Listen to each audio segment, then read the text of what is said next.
Okay, the particles within the medium will oscillate or vibrate back and forth with simple harmonic motion. So we did this last time. Simple harmonic motion. So within a wave, the particles move with simple harmonic motion, so back and forth in the same pattern, but they don't actually move in the direction of the wave itself. So the particles are like oscillating or having that motion back and forth, but they don't move in the wave. So when we think about a wave, the particle is vibrating, but it's not moving, right? Okay? So we give more examples. So things like sound waves, ocean waves, and earthquakes, seismic waves, pretty much.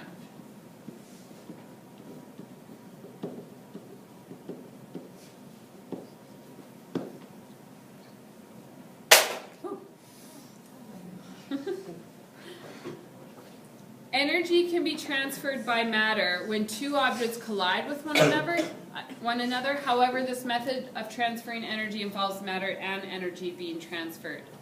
So that's not what we're doing in waves. So examples of where we have energy and matter transferring is like a collision. So say of pool balls. Or a collision of vehicles.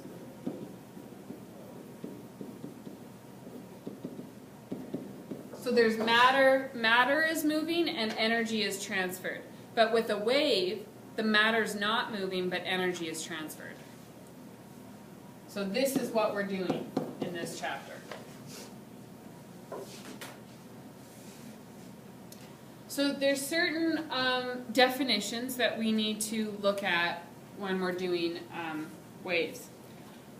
So wave propagation means the direction of the wave movement as it travels through a medium. So a medium means just a substance, like the air or water, okay? So like a wave can move through water and it's propagating through water, okay? Frequency, so we've been familiar with this. Remember, it's measured in hertz, okay? The number of complete wavelengths that can pass a certain point in 1 second.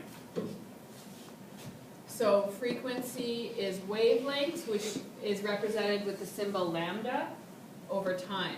Okay? Period is the time it takes the wave to travel one complete wavelength. Time it takes. It's lambda, like this. Is it a constant? No, see, it's wavelength. I'll get to it. It's right here. Okay? So wavelength is the distance between two neighboring crests or troughs, and it also is defined as the distance required for the wave to repeat itself. So it's a measurement of space. So it's like meters. Okay? But it's just, instead of using like D as distance, since we're talking specifically about waves, we use this symbol called lambda. It's not, it doesn't look attractive on here. Okay. Lambda. Lambda? I don't know. I can't remember. Amplitude is the maximum or minimum displacement from the equilibrium position. So the amplitude of a mechanical wave corresponds to the energy it has. So how big it is representing how much energy that wave possesses. So if we let's look at a wave, and I'll kind of explain the lambdas and things like that to you here. Okay. So here, this line here, the red line on my sheet thing, is equilibrium. So if it wasn't moving, whatever we're talking about there, that's equilibrium. Then here, this is the crest, or we call it the peak of a wave. And down at the bottom, we call that the trough. just like a feeding trough, right? It goes down. Think about a feeding trough, it's down below, okay? Now, we said the amplitude is the maximum or minimum displacement from the equilibrium position. So if this is equilibrium, displacement from it. So this space here and the space below, so like this and this, these both represent amplitude, okay? Amplitude.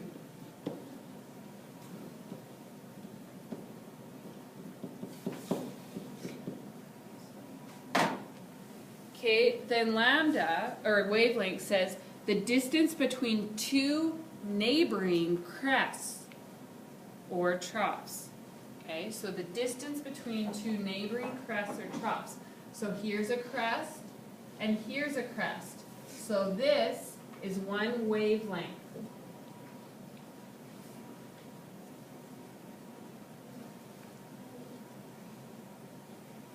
And we could say here's a trough. Here's a wavelength too.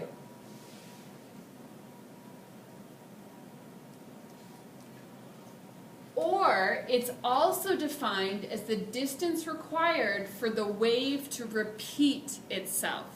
So really you could pick any point, and after one whole repetition of that point is lambda.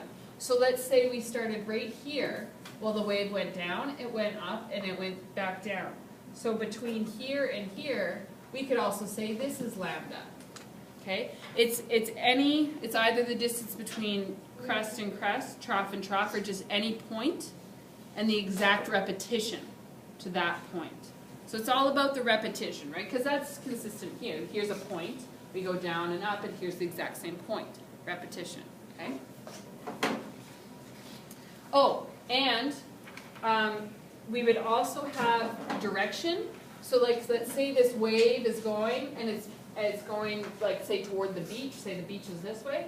So we'd say this way is wave propagation.